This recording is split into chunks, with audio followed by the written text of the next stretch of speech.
नमस्कार दोस्तों, स्वागत है आप सभी का एक बार फिर से अड्डा एमसीक्यू जीके में। दोस्तों, राजस्थान के जो अधीनस्थ बोर्ड है RSMSSB, इसके द्वारा दोस्तों जितनी भी भर्ती परीक्षाएं आयोजित करवाई जा रही है, इसके पुराने पेपरों की सीरीज़ में हम दोस्तों सॉल्व कर रहे थे राजस्थान के जीके के क्वेश्चंस। दोस्तों, इससे पहले भी कुछ जो क्वेश्चन पेपर है उनका सॉल्यूशन दोस्तों अपलोड हो चुका है। अगर वो आपने नहीं देखा है तो अभी आपको आई बटन दिख रहा होगा, इस आई बटन की प्लेलिस्ट में जाकर दोस्तों आप इन सभी पेपर्स को देख सकते हैं। अधीनस्थ बोर्ड द्वारा जो पेपर दोस्तों आयोजित करवाए जाते हैं उनका हम राजस्थान के जीके के जो प्रश्न हैं उनको सॉल्व कर रहे हैं। और ये जीके के प्रश्न दोस्तों राजस्थान की विभिन्न परीक्षाओं, भले वह एलडीसी हो, राजस्थान हाईकोर्ट एलडीसी हो, अधीनस्थ बोर्ड की एलडीसी हो, भले कोई भी परीक्षा की आप तैयारी कर रहे हैं दोस्तों, तो उनके लिए ये प्रश्न आपके लिए ज़रूर महत्वपूर्ण साबित होंगे। क्योंकि एग्ज़ाम में देखा जाता है कि जो पुराने प्रश्न होते हैं वो ज़रूर पूछे जाते हैं, रिपीट बार बार होते हैं। अब इस पेपर की बात करें तो ये पेपर है दोस्तों LSA का, यानी कि दोस्तों लाइव स्टॉक असिस्टेंट का, यानी कि पशुधन सहायक का। किसका पेपर है दोस्तों? पशुधन सहायक का ये पेपर है। और ये एग्ज़ाम दोस्तों 21/10/2018 को आयोजित हुआ था। वैकेंसी भी 2018 की थी। वैसे तो दोस्तों पुराना पेपर है, लेकिन पुराने जो प्रश्न हैं वो अक्सर जो है रिपीट होते रहते हैं। तो बिना देरी के शुरू करते हैं। और शुरू करने से पहले अगर आपने इस चैनल को सब्सक्राइब नहीं किया तो इस चैनल को सब्सक्राइब कर लें, पास में स्थित बेल आइकन भी दबा लें, ताकि समय समय पर दोस्तों इसी प्रकार के वीडियो अपलोड होने पर आपको नोटिफिकेशंस मिलते रहें। तो देखिए, जो हमारे प्रश्न है दोस्तों यहाँ से शुरू हो रहा है। ये 81 नंबर से 40 प्रश्न होंगे। इसमें 40 प्रश्न जो राजस्थान के जीके के होंगे, कला, संस्कृति, भूगोल और दोस्तों इतिहास के। तो पहला प्रश्न था दोस्तों यहाँ पर, राजस्थान में संगठित किसान आंदोलन कहाँ से आरंभ हुआ था? तो देखिए दोस्तों, राजस्थान में जो किसान आंदोलन दोस्तों ये कहाँ से प्रारंभ हुआ? ये प्रारंभ हुआ दोस्तों कहाँ से? बिजोलिया से। कहाँ से हुआ? बिजोलिया से। विकल्प अ यहाँ पर इस प्रश्न का सही उत्तर था। ये दोस्तों राजस्थान का सबसे बड़ा और अहिंसक आंदोलन था। ये दोस्तों 1897 से 1931 तक दोस्तों ये आंदोलन चला था, ध्यान रखिएगा। और ये बिजोलिया आंदोलन दोस्तों 1897 से 1916 के बीच इसका प्रथम चरण था, ध्यान रखिएगा। दूसरा चरण था दोस्तों 19 से 1923 तक, इसका भी ध्यान रखिएगा। और तीसरा जो चरण था 1927 से 1900 दोस्तों यहाँ पर 41 तक चला था, ध्यान रखिएगा दोस्तों। और 84 प्रकार के लाग बागों के विरुद्ध था ये आंदोलन। अविकल्प यहाँ पर सही उत्तर है। अगला देखिए दोस्तों, अगला प्रश्न था आपके 82 नंबर, वह स्थान जो मृदा शिल्प यानी टेराकोटा के लिए प्रसिद्ध है। तो दोस्तों यहाँ पर जो टेराकोटा के लिए प्रसिद्ध है वह स्थान कौन सा है? पहला देर का मोलेला, दूसरा कैथून, तीसरा बगरू, चौथा देर का है सांगानेर। तो ध्यान रखिएगा दोस्तों, मोलेला गांव कौन सा? मोलेला दोस्तों मिट्टी के खिलौनों, मूर्तियों और आदि दोस्तों के लिए निर्माण के लिए ये प्रसिद्ध है। ध्यान रखिएगा, मोलेला गांव जो कि राजसमंद में है। कहाँ पर है? राजसमंद में। इसका भी आप ध्यान में रखिएगा। ए विकल्प है ये हमारे यहाँ पर राइट आंसर होगा। और दोस्तों कुछ नाम है, जैसे अर्जुन प्रजापत का नाम दोस्तों आपने सुना होगा। अर्जुन प्रजापत का 2010 में दोस्तों इन्हें पद्मश्री मिल चुका है, ध्यान रखिएगा। और ये भी दोस्तों मिट्टी के मूर्तियों बनाने में दोस्तों सिद्धहस्त थे। एक नाम आता है दोस्तों मोहन लाल कुमार का नाम आता है। ये भी दोस्तों इस मण मूर्ति कला के दोस्तों सिद्धहस्त कलाकार थे, ध्यान रखिएगा। तो जो टेराकोटा यानी जो मिट्टी की मूर्तियाँ, खिलौने आदि है वो दोस्तों मोलेला के प्रसिद्ध है। मोलेला कहाँ पर है? राजसमंद में। ए विकल्प यहाँ पर सही उत्तर है। अगला देखिए, 83 नंबर प्रश्न था दोस्तों, राजस्थान में स्वतंत्रता आंदोलन के दौरान गिरफ्तार होने वाली राजस्थान की पहली महिला थी। बेहद ही शानदार प्रश्न है दोस्तों ये भी। तो देखिएगा, यहाँ पर पहला विकल्प दे रखा है दोस्तों नगेंद्र बाला, दूसरा यहाँ पर अंजना देवी चौधरी, तीसरा रत्ना शास्त्री, चौथा दे रखा है रमा देवी पांडे। ये दोस्तों चारों महिलाएं वैसे तो यहाँ पर जो महिला व्यक्तित्व है ये दोस्तों राजस्थान में प्रसिद्ध थी। पहली दोस्तों देखिए नगेंद्र बाला। नगेंद्र बाला दोस्तों राजस्थान की पहली महिला जिला प्रमुख थी और ये कोटा की, कहाँ की दोस्तों, कोटा की पहली महिला जिला प्रमुख बनी थी। कौन? नगेंद्र बाला। अब दोस्तों जो इस प्रश्न का सही उत्तर है वो है यहाँ पर अंजना देवी चौधरी। स्वतंत्रता आंदोलन के दौरान दोस्तों जो गिरफ्तार होने वाली जो पहली महिला थी वो थी अंजना देवी चौधरी। विकल्प भी यहाँ पर सही उत्तर होगा। बात करें दोस्तों यहाँ पर सविनय अवज्ञा आंदोलन की, जो कि दोस्तों 1930 में हुआ था, उसमें भी दोस्तों इन्होंने हिस्सा लिया था और जेल भी गई थी। कौन? अंजना देवी चौधरी। तो अंजना देवी चौधरी यहाँ पर हमारे सही उत्तर हो जाएगा। नगेंद्र बाला के बारे में भी दोस्तों आपको बताया, राजस्थान की पहली दोस्तों जिला प्रमुख थी, महिला जिला प्रमुख, कोटा की ये बनी थी, ध्यान रखिएगा। अगला देखिए दोस्तों 84 नंबर प्रश्न है, एकीकृत राजस्थान के निर्माण में मत्स्य संघ में शामिल जिले थे। तो दोस्तों एकीकृत राजस्थान के निर्माण में मत्स्य संघ में जो जिले शामिल थे वह कौन से थे? तो यहाँ पर देखिए मत्स्य संघ की अब बात करें, जो कि दोस्तों राजस्थान के एकीकरण का प्रथम चरण था। कौन सा चरण था दोस्तों? प्रथम चरण।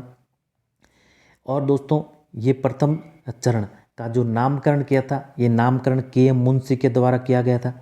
इसके बारे में भी आपको जानकारी होगी, किसके द्वारा किया गया था? के.एम. मुंशी के द्वारा। और इसमें जो 4 रियासतें थी वो कौन सी थी? ABCD आपको पता होगा, ABCD। ए से है दोस्तों अलवर, ये रहा अलवर। बी से दोस्तों ध्यान रखिएगा भरतपुर। सी से दोस्तों करौली। डी से ध्यान रखिएगा धौलपुर। तो अलवर, भरतपुर, धौलपुर और करौली, इन दोस्तों 4 रियासतों को मत्स्य संघ में शामिल किया गया था, ध्यान रखिएगा। इसके उद्घाटनकर्ता कौन थे? उद्घाटनकर्ता थे दोस्तों NV गौडगिल। कौन थे? NV गौडगिल। नरहरि विष्णु गौडगिल। लोहागढ़ किले में दोस्तों इसका गठन हुआ था, ध्यान रखिएगा। इसकी राजधानी कौन सी थी? अलवर थी, ये भी ध्यान रखिएगा। और इसके जो प्रधानमंत्री थे कुमावत साहब, शोभाराम कुमावत साहब। इसके राज प्रमुख कौन थे? राज प्रमुख थे दोस्तों धौलपुर के उदयभान सिंह। इन सभी जानकारी के बारे में ध्यान रखिएगा, मत्स्य संघ से संबंधित जानकारी। तो जो विकल्प डी है ये यहाँ पर हमारे राइट आंसर था। अगला देखिए दोस्तों, अगला यहाँ पर प्रश्न था, यहाँ पर देखिए जो 5 नंबर, राजस्थान में 1857 की क्रांति के समय यहाँ के AGG यानी एजेंट टू गवर्नर जनरल कौन थे? अब देखिए दोस्तों 1857 की क्रांति के समय AGG यानी एजेंट टू गवर्नर जनरल कौन थे? पहला देखिए विकल्प है कप्तान ब्लैक, दूसरा हेनरी लॉरेंस, तीसरा दोस्तों जॉर्ज पैट्रिक लॉरेंस, चौथा है यहाँ पर कप्तान हीथकोट। तो ध्यान रखिएगा कौन थे? सी विकल्प जॉर्ज पैट्रिक लॉरेंस यहाँ पर सही उत्तर हो जाएगा। और दोस्तों अलग अलग अब राज्यों की जो रियासत थी उसकी बात करें तो जयपुर के थे दोस्तों कौन? ईडन थे। कौन थे दोस्तों? ईडन 1857 की क्रांति के समय। मेवाड़ की यहाँ पर बात करूँ तो मेवाड़ के थे दोस्तों मेजर सावर्स। और दोस्तों बात करें अगर मारवाड़ की तो मारवाड़ के दोस्तों जो यहाँ पर थे मैक मौसन। कौन थे दोस्तों? मैक मौसन, ध्यान रखिएगा। बात करें दोस्तों यहाँ पर भरतपुर की तो इनको मिटा रहा हूँ यहाँ पर, इसका सही उत्तर वैसे तो जॉर्ज पैट्रिक लॉरेंस है। और यहाँ पर भरतपुर के कौन थे दोस्तों? भरतपुर के थे मॉरिसन। और बात करूँ दोस्तों अगर कोटा की तो कोटा के थे दोस्तों बर्टन, ध्यान रखिएगा, जिनकी हत्या कर दी गई थी, सिर काट कर दोस्तों पूरे कोटा में घुमाया था। बात करें यहाँ पर सिरोही की, किसकी दोस्तों? सिरोही की। तो सिरोही के थे JD हॉल। कौन थे? JD hall. तो इन सभी को ध्यान रखिएगा दोस्तों, पूछ सकते हैं इनके बारे में भी। वैसे इस प्रश्न का सही उत्तर होगा हमारे विकल्प सी। चलिए चलते हैं अगले की ओर। अब अगला 86 नंबर है दोस्तों, राजस्थान का एकीकरण खाली जगह चरणों में हुआ।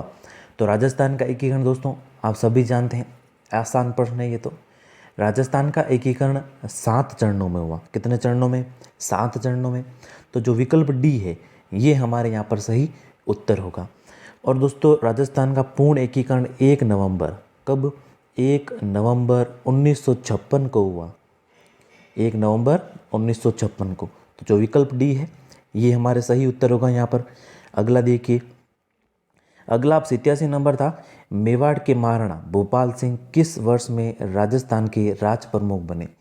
तो दोस्तों ये बने कब, 1948 में। कब बने, 1948 में। विकल्प बी सही उत्तर था। अगला 88 नंबर है, जूनागढ़ दुर्ग कहाँ स्थित है। ये भी अच्छा प्रश्न है दोस्तों, कई बार रिपीट हुआ प्रश्न। तो जूनागढ़ का दुर्ग, पहला विकल्प दे रखा है जयपुर, दूसरा जोधपुर, तीसरा उदयपुर, चौथा दे रखा है बीकानेर। तो जूनागढ़ का दुर्ग दोस्तों, जिसे हम जमीन का जेवर और इसके बारे में दोस्तों कहा जाता है कि दीवारें बोलती है, इसकी दीवारें दोस्तों बोलती है, जमीन का जेवर भी इसे कहा जाता है। तो ये दुर्ग दोस्तों बीकानेर में है। कहाँ पर है, बीकानेर में। विकल्प डी सही उत्तर होगा।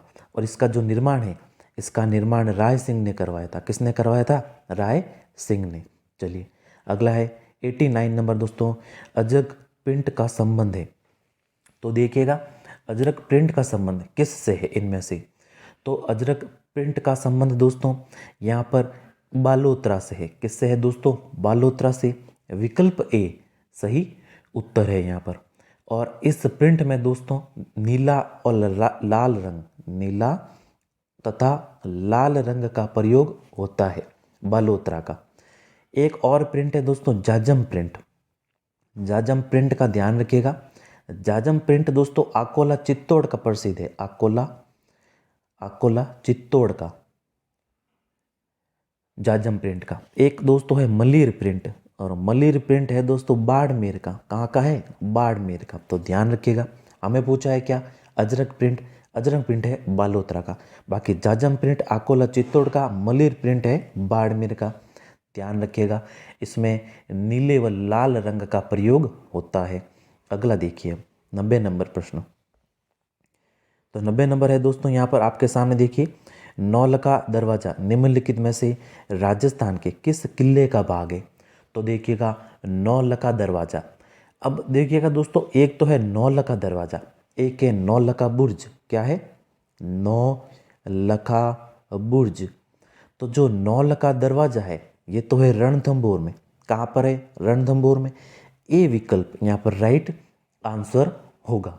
और नौलखा जो बुर्ज है ये चित्तौड़ में। कहाँ पर है, चित्तौड़ में। ध्यान रखिएगा। तो नौलखा बुर्ज चित्तौड़, नौलखा दरवाजा रणथंभौर। विकल्प ए सही उत्तर होगा।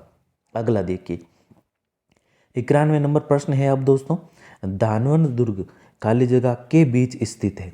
तो धानवन दुर्ग दोस्तों किसके बीच स्थित है। तो आप सभी जानते हैं कि धानवन दुर्ग जो होते हैं दोस्तों, चारों तरफ से रेगिस्तान से जो घिरे हुए दुर्ग होते हैं वे धानवन दुर्ग की श्रेणी में आते हैं। तो बस विकल्प बी यहाँ पर सही उत्तर होगा। और इसमें से दोस्तों जो अच्छा उदाहरण है धानवन दुर्ग का वो है दोस्तों जैसलमेर का दुर्ग। जैसलमेर का दुर्ग, जैसे हम सोनार दुर्ग भी कहते हैं, सोनार दुर्ग। और ये दोस्तों त्रिकूट पहाड़ी पर है। त्रिकूट पहाड़ी पर ये जो दुर्ग है ये स्थित है। ध्यान रखिएगा। तो हमारे जो विकल्प बी यहाँ पर राइट है। अगला देखिए 92 नंबर प्रश्न है दोस्तों, हल्दी घाटी का युद्ध किस वर्ष लड़ा गया। तो हल्दी घाटी का युद्ध किस वर्ष लड़ा गया। पहला 1574, दूसरा 1564, तीसरा 1567, तीसरा दे रखा है 1576। तो हल्दी घाटी का युद्ध दोस्तों 1576 में लड़ा गया। डेट थी 18 जून 1576 को। किसके मध्य लड़ा गया दोस्तों, राणा प्रताप और अकबर, या फिर कह सकते हैं अकबर के सेनापति मान सिंह के मध्य। इसका मुगलों का नेतृत्व किया था दोस्तों मान सिंह ने। ध्यान रखिएगा। तो जो विकल्प डी है ये हमारे सही उत्तर होगा। और कुछ फैक्ट है इसके भी ध्यान रखिएगा। कर्नल टॉड द्वारा घोड़े वाला बाबा जिसे हम कहते हैं, इसे दोस्तों मेवाड़ की थर्मोपोली का, हल्दी घाटी के युद्ध को मेवाड़ की थर्मोपोली कहा। किसने कहा, कर्नल टॉड ने, मेवाड़ की थर्मोपोली। और बात करें यहाँ पर तो और दोस्तों बदायूनी ने, किसने, बदायूनी ने दोस्तों गोगुंदा का युद्ध कहा। बदायूनी ने गोगुंदा का युद्ध कहा। और बात करें तो अब्बुल फजल ने, किसने, अबुल फजल ने दोस्तों इसे खमनौर का युद्ध कहा, खमनौर का युद्ध कहा, ध्यान रखिएगा। तो जो विकल्प डी है ये हमारे यहाँ पर सही उत्तर होगा 1576 में। बाकी इन फैक्ट को भी दोस्तों ध्यान में रखिएगा। कर्नल टॉड ने क्या कहा दोस्तों, थर्मोपोली, मेवाड़ की थर्मोपोली, ध्यान रखिएगा। बंदायूनी ने गोगुंदा का युद्ध, अबुल फजल ने खमनौर का युद्ध। 18 जून 1576 का ये युद्ध लड़ा गया था। अगला 93 नंबर है दोस्तों, निम्नलिखित में से किस विद्वान के अनुसार राजपूतों की उत्पत्ति अग्निकुंड से हुई है।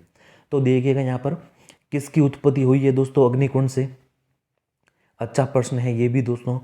तो दोस्तों यहाँ पर कवि चंद्रबरदाई के अनुसार, किसके अनुसार दोस्तों, कवि चंद्रबरदाई के अनुसार राजपूतों की उत्पत्ति अग्निकुंड से हुई है। चंद्रबरदाई ने दोस्तों अपने ग्रंथ पृथ्वीराज रासों में बताया है, इसके बारे में पृथ्वीराज रासों में बताया है, ध्यान रखिएगा। सी विकल्प यहाँ पर सही उत्तर है। अगला देखिए 94 नंबर है, अब राजस्थान के संदर्भ में पीला पोमचा है।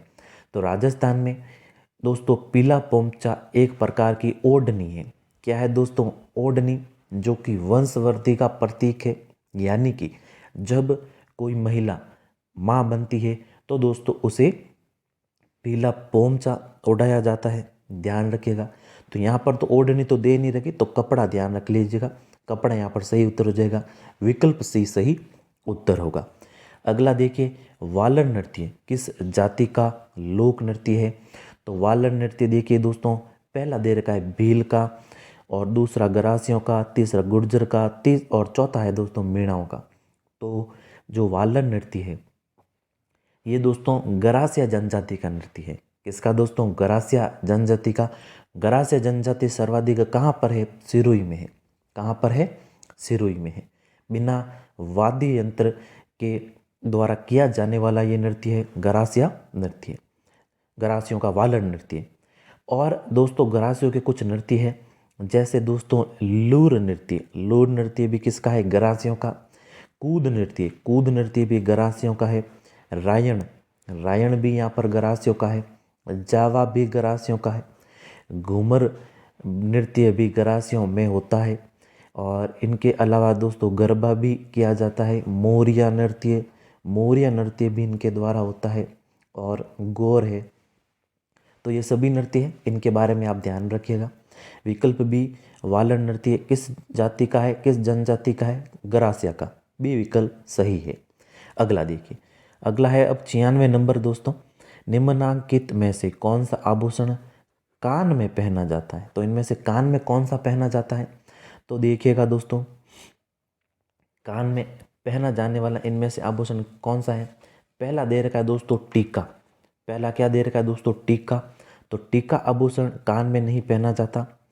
दूसरा दे रखा है बुल्ली, ये भी नहीं पहना जाता। तीसरा देखिए टोंटी, तो टोंटी नामक आभूषण है जो कान में पहना जाता है।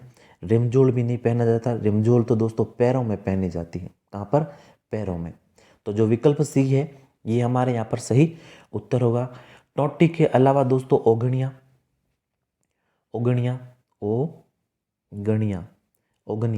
और या फिर दोस्तों झेला या सुरलिया, एरंग पत्ता आदि दोस्तों आभूषण हैं जो कान में पहने जाते हैं। तो सी विकल्प है ये हमारे सही उत्तर है यहाँ पर। अगला देखिए 97 नंबर प्रश्न है, डूंगरपुर बांसवाड़ा क्षेत्र में कौन सी भाषा बोली जाती है। तो डूंगरपुर बांसवाड़ा में दोस्तों आप सभी जानते हैं दक्षिणी जिले हैं राजस्थान के। यहाँ पर मारवाड़ में मारवाड़ी बोली जाती है। मेवात, अलवर, भरतपुर इलाकों में दोस्तों मेवाती। ढूंढाड़ी दोस्तों यहाँ पर जयपुर, टोंक, दौसा आदि साइड में बोली जाती है। वागड़ी बोली जाती है। डूंगरपुर बांसवाड़ा में कौन सी बोली बोली जाती है, वागड़ी। सी विकल्प सही है। अगला देखिए 98 नंबर प्रश्न है, निम्नलिखित में से कौन से स्थल को धूलकोट भी कहा जाता है। तो दोस्तों कौन से स्थल को यहाँ पर धूलकोट भी कहा जाता है। पहला दे रखा है विराटनगर, दूसरा आहड़, तीसरा कालीबंगा, चौथा पीलीबंगा। तो दोस्तों विराटपुर कहा जाता है किसे, ये धूलकोट किसे कहा जाता है, माफ़ी चाहूँगा, धूलकोट पूछा हमें दोस्तों, तो धूलकोट कहा जाता है आहड़ को। किसे कहा जाता है? आहड़ को। इसे हम आघाटपुर भी कहते हैं, आघाटपुर भी कहते हैं। बनास व बेड़ज के, बनास व बेड़ज के संगम पर दोस्तों ये सभ्यता थी आहड़, ध्यान रखिएगा। अक्षय कीर्ति व्यास ने लघु रूप में इसका उत्खनन किया, बाद में पूर्ण उत्खनन दोस्तों RC अग्रवाल, रतन चंद्र अग्रवाल के द्वारा किया गया। तो जो विकल्प बी है ये यहाँ पर राइट है। ये प्रश्न जितने भी है दोस्तों पुरानी भर्ती परीक्षाओं में पूछे जाएंगे, ध्यान रखिएगा, और पूछे जा चुके हैं और आगे भी होने वाली परीक्षाओं में पूछे जाएंगे, इसका भी ध्यान रखिएगा। तो अगला देखिए 99 नंबर है, पृथ्वीराज विजय के लेखक थे। तो देखिएगा दोस्तों पृथ्वीराज विजय, अब हमें पूछा है पृथ्वीराज विजय का, ना कि पृथ्वीराज रासो का। तो जो पृथ्वीराज रासो है उसके लेखक तो कौन है? चंद्रबरदई है, इसका ध्यान रखिएगा। हमें पूछा है जय, तो पीछे जय से आप ध्यान रखिएगा दोस्तों, जय से जयानक। तो पृथ्वीराज विजय के जो लेखक है, पीछे देखिए जय दिख रहा है ना, जय से याद रखिए दीजिएगा जयानक, तो इसके लेखक कौन है? जयानक। विकल्प ए सही उत्तर है यहाँ पर। अगला देखिए अब 100 नंबर है, गोविंद गिरी के नेतृत्व में भील आंदोलन को दबाने के लिए मानगढ़ का जनसंहार किस वर्ष हुआ था? तो देखिएगा दोस्तों मानगढ़ का जो जनसंहार है आप सभी जानते हैं कहाँ पर हुआ? मानगढ़ की पहाड़ी पर दोस्तों 1913 में ये हुआ था। यहाँ पर दोस्तों 1500 से भी अधिक भील मारे गए थे। विकल्प बी यहाँ पर सही उत्तर होगा। अगला है अब दोस्तों 101 नंबर, राजस्थान में निम्नांकित में से कौन सा भौतिक विभाजक सर्वाधिक क्षेत्रफल वाला है? तो यहाँ पर देखिएगा दोस्तों पहला दे रखा है, क्षेत्रफल की दृष्टि से हमें पूछा है, तो यहाँ पर हम चर्चा करेंगे थोड़ी क्षेत्रफल और जनसंख्या की दृष्टि दोनों से। तो जो पूर्वी मैदानी प्रदेश है इसका जो क्षेत्रफल है वो है दोस्तों 23.03%। क्षेत्रफल तो है 23.03। देख ये यहाँ पर लिख रहा हूँ दोस्तों क्षेत्रफल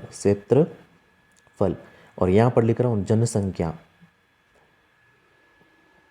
तो देखिएगा क्षेत्रफल तो हो गया आपके क्या 23.03% और जो जनसंख्या है वो यहाँ पर 39% निवास करती है। और दक्षिण पूर्वी पठारी प्रदेशों का देखें तो यहाँ पर क्षेत्रफल है दोस्तों 6.93% और जो जनसंख्या है वो केवल मात्र 11% यहाँ पर निवास करती है। उत्तर पश्चिमी मरुस्थलीय प्रदेशों का देखोगे तो यहाँ पर 61.11% क्षेत्रफल है और जनसंख्या भी यहाँ पर सर्वाधिक दोस्तों 40% निवास करती है। अरावली पर्वत श्रेणी का देखोगे तो 9.3% इसका क्षेत्रफल है और जनसंख्या यहाँ पर मात्र 10% निवास करती है। तो देखिए सर्वाधिक किसका है? सर्वाधिक देखिए वो उत्तर पश्चिमी मरुस्थलीय प्रदेशों का 61.11% यहाँ पर क्षेत्रफल है। तो जो विकल्प सी है वो यहाँ पर सही उत्तर हो जाएगा। मैं सर्वाधिक क्षेत्रफल का पूछा था तो सर्वाधिक क्षेत्रफल है उत्तर पश्चिमी मरुस्थलीय प्रदेशों का, सी विकल्प यहाँ पर सही उत्तर होगा। चलिए चलते हैं अगले की ओर। अगला है दोस्तों 102 नंबर, राजस्थान के कौन से जिले में उड़िया पठार स्थित है? तो उड़िया का पठार दोस्तों राजस्थान का सबसे ऊंचा पठार, इसकी जो औसत ऊंचाई है 1360 मीटर है। ध्यान रखिएगा लगभग 1360 मीटर है इसकी औसत ऊंचाई। ये राजस्थान के सिरोही जिले में है। कहाँ पर है? सिरोही जिले में। विकल्प सी सही उत्तर है यहाँ पर। अगला देखिए निम्नांकित में से कौन सा राजस्थान की जलवायु को प्रभावित करने वाला आधारभूत तत्व है? तो इनमें से दोस्तों ना तो समुद्र से दूरी, ना समुद्र तल से ऊंचाई, ना वनस्पति। जो जलवायु को प्रभावित करता है इनमें से वो करता है दोस्तों यहाँ का तापमान। तो विकल्प सी यहाँ पर सही उत्तर है। अगला प्रश्न, अब अगला देखिएगा दोस्तों 104 नंबर है, राजस्थान में मरुस्थलीकरण की सबसे प्रभावी प्रक्रिया कौन सी है? तो राजस्थान में दोस्तों मरुस्थलीकरण की जो सबसे प्रभावी प्रक्रिया है वो दोस्तों कौन सी है? पहला देखिए वनस्पति अवनयन, दूसरा देर का जल अपर्दन, तीसरा पवन अपर्दन और चौथा देर का यहाँ पर जल संचयन। तो मरुस्थलीकरण के दोस्तों आप सभी जानते हैं तेज हवाएं चलती है, तो यहाँ पर दोस्तों पवन अपर्दन सर्वाधिक जो कारण है प्रभावी प्रक्रिया है वो होगा। सही उत्तर सी विकल्प सही है यहाँ पर। अगला देखिए अब अगला है राजस्थान में वर्ष 2014-15 के दौरान सर्वाधिक बाजरे का उत्पादन निम्नलिखित में से किस एक जिले में किया गया? तो देखिएगा ये वैसे 14-15 का पूछा है, तो पुराना प्रश्न है, तो सही उत्तर यहाँ पर विकल्प सी हो जाएगा। आगे आने की संभावना इसकी दोस्तों नहीं है, सी विकल्प सही है यहाँ पर, अलवर। अगला देखिए 106 नंबर है। अब निम्नलिखित में से कौन सी भेड़ की प्रजाति भारतीय मेरिनो के नाम से जानी जाती है? तो इनमें से दोस्तों कौन सी भेड़ की जो प्रजाति है भारतीय मेरिनो के नाम से जानी जाती है? तो पहला देखिए मगरा, दूसरा चौकला, तीसरा सोनाड़ी, चौथा देर का है पुंगल। तो इसका सही उत्तर होगा दोस्तों चौकला, विकल्प बी यहाँ पर राइट है। अगला देखिए 107 नंबर है। निम्नांकित में से प्रतापगढ़ जिले में कौन सी बहुउद्देशीय परियोजना स्थित है? तो देखिएगा दोस्तों प्रतापगढ़ जिले में कौन सी बहुउद्देशीय परियोजना है? पहला देर का है यहाँ पर जवई, दूसरा दोस्तों जाखम, तीसरा माही बाजार, चौथा है यहाँ पर बिसलपुर। तो आसान प्रश्न, जवई परियोजना है, सॉरी ये जाखम परियोजना, जो कि कहाँ पर है? प्रतापगढ़ जिले में, विकल्प बी यहाँ पर राइट होगा। अगला देखिए, अब अगला देखिए दोस्तों 108 नंबर है। मोरिजा बानोला जो खनन क्षेत्र है किसके लिए प्रसिद्ध है? तो देखिएगा दोस्तों जो मोरिजा बानोला खनन क्षेत्र है ये किसके लिए प्रसिद्ध है? पहला तांबा, दूसरा लो अयस्क, तीसरा टंगस्टन, चौथा है दोस्तों फेल्सपार। तो यहाँ हो जाएगा लो अयस्क खनन के लिए मोरिजा बानोला है दोस्तों प्रसिद्ध, विकल्प बी यहाँ पर राइट है। और कुछ खनन क्षेत्रों की यहाँ पर बात करें तो आप जानते हैं दोस्तों नीमला रायसेला, नीमला रायसेला ये कहाँ पर है? ये है दोस्तों दौसा में है। कहाँ पर है? दौसा में, ध्यान रखिएगा। और दोस्तों बात करें डाबला सिंगाना, डाबला सिंगाना भी दोस्तों लो अयस्क खनन क्षेत्र है, डाबला सिंगाना ये कहाँ पर है? ये है झुंझुनू में। कहाँ पर है? झुंझुनू में, इसके बारे में भी ध्यान रखिएगा। और अन्य की बात करें तो अन्य देखिएगा यहाँ पर बी विकल्प सही है। अन्य है दोस्तों एक और नाथरा की पाल, नाथरा की पाल, और एक है दोस्तों थुरहुंडेर, थुरहुंडेर ये कहाँ पर है? ये है उदयपुर में। कहाँ पर है दोस्तों? उदयपुर में। तो जो विकल्प बी है ये यहाँ पर राइट है। अगला देखिए 109 नंबर है। अब जयपुर से आगरा राष्ट्रीय राजमार्ग 11 का नया नंबर क्या है? तो जयपुर से आगरा दोस्तों राष्ट्रीय राजमार्ग संख्या 11 का जो नया नंबर है वो है दोस्तों यहाँ पर NH21 सही विकल्प हो जाएगा दोस्तों, NH21 नेशनल हाईवे 21। और ये पूछा है जयपुर से आगरा का नया नंबर, तो NH21 होगा यहाँ पर, विकल्प सी सही है उत्तर। चलिए अगला देखिए 110 नंबर है कि जैसलमेर जिले में पालीवाल ब्राह्मणों द्वारा शुरू की गई परंपरागत जल संरक्षण की विधि कहलाती है। तो दोस्तों जल संरक्षण की जो विधि है ये क्या कहलाती है? पालीवाल ब्राह्मण द्वारा जो जैसलमेर में दोस्तों प्रयुक्त होती थी ये कहलाती है दोस्तों क्या? खड़ीन। क्या कहलाती है? खड़ीन, विकल्प सी यहाँ पर सही उत्तर है। अगला देखिए 111 नंबर है। निम्नलिखित में से किस एक के लिए सरिस्का प्रसिद्ध है? तो दोस्तों सरिस्का एक टाइगर रिजर्व है, आप सभी जानते हैं 1978 में दोस्तों ये टाइगर रिजर्व बना था। और यहाँ पर दोस्तों ये हरे कबूतरों के लिए प्रसिद्ध है। किसके लिए? हरे कबूतरों के लिए, विकल्प डी यहाँ पर हमारे सही उत्तर होगा। अगला देखिए अब दोस्तों 112 नंबर प्रश्न है। स्टेट ऑफ फॉरेस्ट रिपोर्ट 2017 के अनुसार, अब ये यहाँ पर पुरानी रिपोर्ट है, ये प्रश्न दोस्तों नहीं पूछा जाएगा, यहाँ पर ध्यान रखिएगा। अब बात करें, अब यहाँ किसका पूछा था हमें?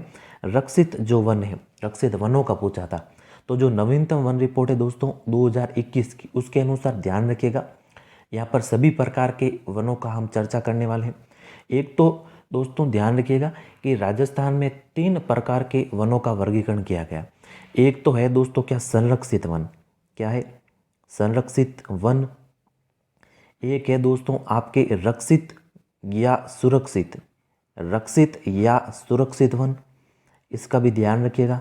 और एक है दोस्तों अवर्गीकृत वन, अवर्गीकृत वन। अब ये 2017 की रिपोर्ट है, पुराना है, जो नई रिपोर्ट है उसके अनुसार पूछ सकता है। तो 2021 के अनुसार दोस्तों 37.05% है सुरक्षित वन। रक्षित या यहाँ पर संरक्षित वन है, संरक्षित वन है 37.05 और सुरक्षित या रक्षित की बात करें तो 56.43% है। अवर्गीकृत वन है 6.52%। तो सर्वाधिक जो वन है दोस्तों वो है रक्षित वन 56.43%। ध्यान रखिएगा यहाँ पर। चलिए अगला आप आते हैं 113 नंबर पर। राजस्थान में निम्नलिखित में से कौन से जिलों में लाल लोमी मिट्टी पाई जाती है? तो राजस्थान में दोस्तों मुख्यतः जो पश्चिमी जिले हैं वहाँ पर लाल लोमी मिट्टी पाई जाती है। पश्चिमी जिलों में दोस्तों डूंगरपुर, बांसवाड़ा, प्रतापगढ़,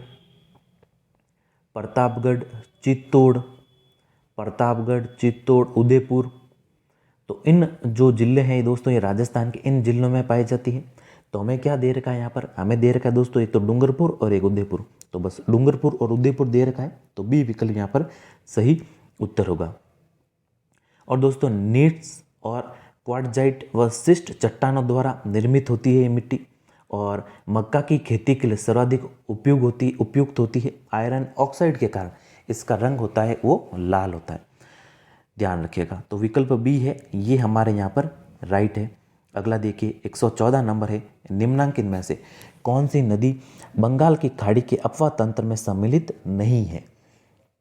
तो देखिएगा दोस्तों यहाँ पर कौन सी नदी है जो बंगाल की खाड़ी अपवाह तंत्र में सम्मिलित है जो नहीं है? पहला पार्वती, दूसरा परवन, तीसरा सीप, चौथा देखिए अनास। तो इनमें से दोस्तों जो अनास नदी है ये बंगाल की खाड़ी अपवाह तंत्र का भाग नहीं है। ये अरब सागर में गिरती है। अरब सागर का दोस्तों ये भाग है, ध्यान रखिएगा। तो जो विकल्प डी है ये हमारा ये सही उत्तर होगा यहाँ पर। अगला देखिए, अगला प्रश्न है अब दोस्तों 115 नंबर है।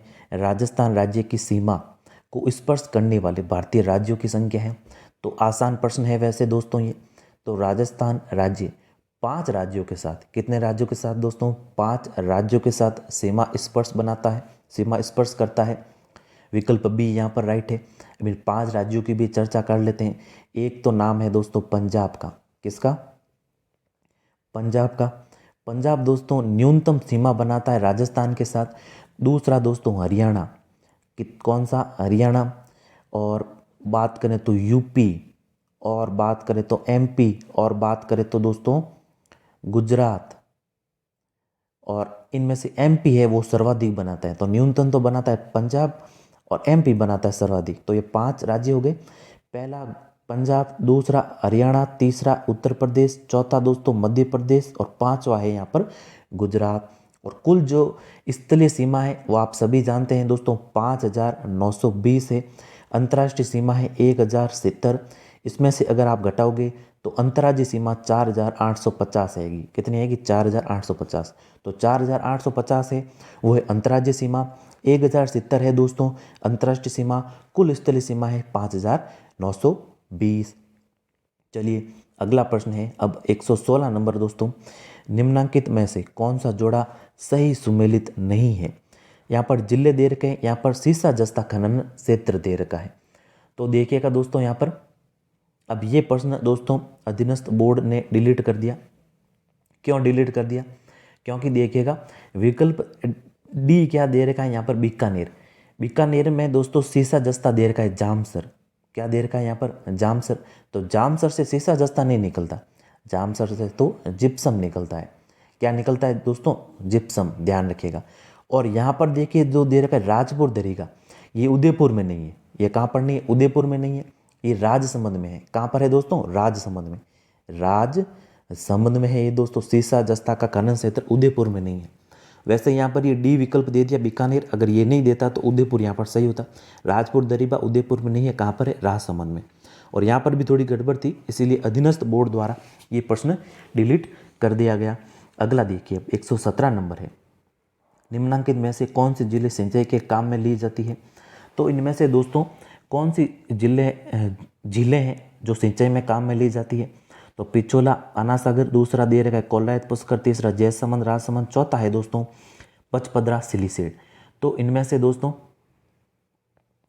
जयसमंद और राजसमंद जिलों का उपयोग किया जाता है दोस्तों सिंचाई के लिए।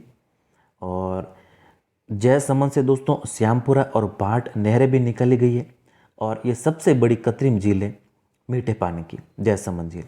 राजसमंद झील के बारे में ध्यान रखिएगा, पूछा जा चुका है कि घेवर माता का मंदिर है इसके पास में दोस्तों, ध्यान रखिएगा घेवर माता का मंदिर। तो जो विकल्प सी है ये हमारे यहाँ पर राइट होगा। अगला देखिए अब अगला है दोस्तों 118 नंबर, राजस्थान में कृषि जलवायु प्रदेश 13B बाढ़ प्रभावित पूर्वी मैदान में कौन सा जिला सम्मिलित नहीं किया जाता। तो इनमें से देखिएगा दोस्तों, यहाँ पर 3B है, सॉरी 13B शायद मैंने पढ़ लिया कुछ गलत, वापस पढ़ लेता प्रश्न। राजस्थान में कृषि जलवायु प्रदेश 3B बाढ़ प्रभावित पूर्वी मैदान में कौन सा जिला सम्मिलित नहीं किया जाता। तो यहाँ पर देखिएगा इनमें से टोंक जिला दोस्तों सम्मिलित नहीं किया जाता इनमें से, क्योंकि दोस्तों 3B में भरतपुर आता है, धौलपुर आता है, करौली आता है। इसके अलावा दोस्तों आता है अलवर, क्या अलवर, इसके अलावा सवाई माधोपुर, क्या सवाई माधोपुर। तो केवल मात्र 3B में यही जिले आते हैं, टोंक नहीं आता, ध्यान रखिएगा इसमें से। तो जो विकल्प सी है वो यहाँ पर दोस्तों सही उत्तर हो जाएगा। टोंक तो दोस्तों 3A में आता है, 3A में आता है, ध्यान रखिएगा। और आप सभी जानते हैं राजस्थान में दोस्तों जो 10 कृषि जलवायु प्रदेशों को बांटा, 10 कृषि जलवायु प्रदेशों में बांटा गया है राजस्थान को। थोड़ा सा जानकारी ले लेते हैं, ज़्यादा तो नहीं पढ़ेंगे। जो फर्स्ट सी है वो सबसे बड़ा है, फर्स्ट सी सबसे बड़ा, ध्यान रखिएगा। 4th B है, 4th B वो है सबसे छोटा। और 5th है वो सबसे कम वर्षा वाला है, ध्यान रखिएगा दोस्तों यहाँ पर। चलिए अगला है अब 119 नंबर है, इंडिया इको डेवलपमेंट कार्यक्रम कौन से राष्ट्रीय उद्यान या वन्यजीव अभ्यारण्य में क्रियान्वित किया गया है। तो इनमें से दोस्तों कौन सा किया गया क्रियान्वित, कौन से वन्यजीव अभ्यारण्य में क्रियान्वित किया गया है इंडिया इको डेवलपमेंट। तो इनमें से दोस्तों रणथंभौर राष्ट्रीय उद्यान में इंडिया इको डेवलपमेंट कार्यक्रम क्रियान्वित किया गया। आप जानते हैं सवाई माधोपुर में है रणथंभौर, और राजस्थान का सबसे बड़ा दोस्तों वन्यजीव अभ्यारण्य 1973 में बना था। ये वन्यजीव अभ्यारण्य दर्जा मिला था दोस्तों 1973 में, ध्यान रखिएगा। अगला देखिए, अगला और अंतिम प्रश्न है दोस्तों इस पेपर का, शुष्क सागवान वन राजस्थान के निम्नलिखित में से किस जिले में पाए जाते हैं। तो शुष्क सागवान वन दोस्तों दक्षिणी जिले में यहाँ पर कौन सा दीर्घ है, बांसवाड़ा। तो बांसवाड़ा सही उत्तर होगा। बांसवाड़ा और डूंगरपुर क्षेत्रों में दोस्तों शुष्क सागवान वन पाए जाते हैं, और मानसूनी वन भी कहलाते हैं, चौड़ी पत्ती वाले ये वन होते हैं। ये विकल्प यहाँ पर राइट है। तो धन्यवाद दोस्तों, ये था पशुधन सहायक का पेपर जिसमें 40 प्रश्न पूछे गए थे राजस्थान के जीके के।